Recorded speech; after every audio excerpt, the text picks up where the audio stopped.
Okay, guys, we're going to take a look at Chapter 11, Section 8. We're going to try to knock this out pretty quick. So let's get moving. All right. Number one, we're going to take a look at the Bohr model and such like that. A couple of things that we need to remember that all the atoms, once we get past hydrogen and such, normally if they are neutral, have the same number of protons and electrons. We're going to start coming into a fact that we deal with this that we didn't really discuss it much in the previous section, but spin. And what we talk about is what direction the electron is going, or its specifics to its movement, just a way to help describe what spin is. Now, a couple of things that we need to know is that the Pauli exclusion principle says that an orbital can hold a maximum of 2 electrons, and those 2 electrons must have opposite spins. So when we were talking about this earlier and we were discussing this, we had the 1s orbital.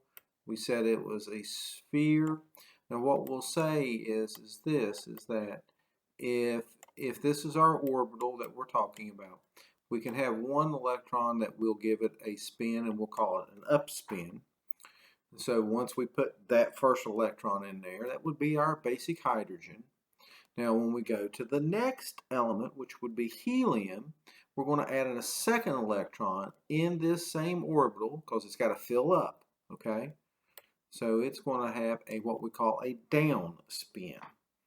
So each orbital can hold a maximum of 2 electrons, and those 2 electrons must spin in opposite directions. So that's one of the things that we need to make sure that we focus on. Okay, now, so we're going to continue on. All atoms have a series of energy levels called a principal energy level, which are designated by our whole numbers. Each principal energy level contains one or more types of orbitals called sublevels. So now we're going to talk about that and number 2 here for just a second. Okay, so one of the things we need to try to remember is we're going to add a couple of terminologies here that we need to make sure that we keep track of. Okay, guys? Number 1 is the principal quantum number. So that's our N, is our principal quantum number.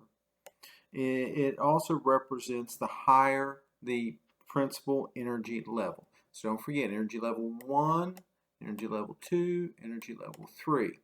So as that energy level goes up, we know that that principal quantum number goes up also. Now, this here, we need to really take a focus on this, and this is probably our most important piece of information. The number of sublevels present in a given principal energy level equals N. So my energy level number 1, or my quantum level number 1, I have 1 suborbital. Okay. Now notice how it's labeled just S. Okay. Now when we get to quantum number 2, we're going to pick up 2 subgroups. So the only way I can ever see the letter P here for that type is if it's got a number 2 in front of it or greater. Okay?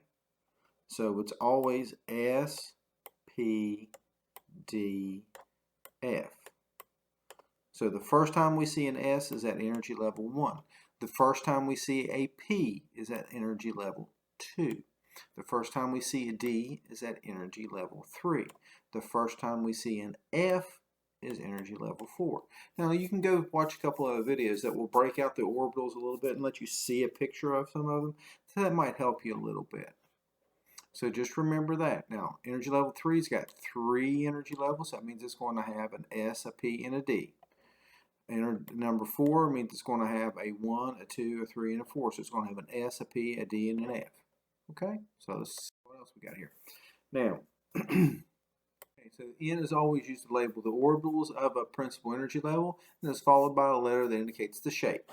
So our S, a P, a D, and an F are the different types of shapes that we can see. Okay, an orbital can be empty or it can contain 1 or 2 electrons. Now that's what I tried to show you a little bit earlier. So let's take a look at a couple of things here. And I know I'm going to be jumping ahead, but you know, S was our first energy level. It had 1 location. Okay, now P, that we had X, we had an X, a Y, and a Z direction from our last picture. So that meant we had a few things that went on. Now, here's the one thing. We have to have 1 electron in each one of those. Okay, so how many electrons do I have out here now? 1, 2, 3, 4, 5. I have 5 electrons, 6 electrons, 7 electrons, 8 electrons. So the maximum shape of orbital does not indicate the details of electron movement. It indicates the 2 electrons occupy the same orbital, finding it there. They must have opposite. So that's just like the type of balloon that it might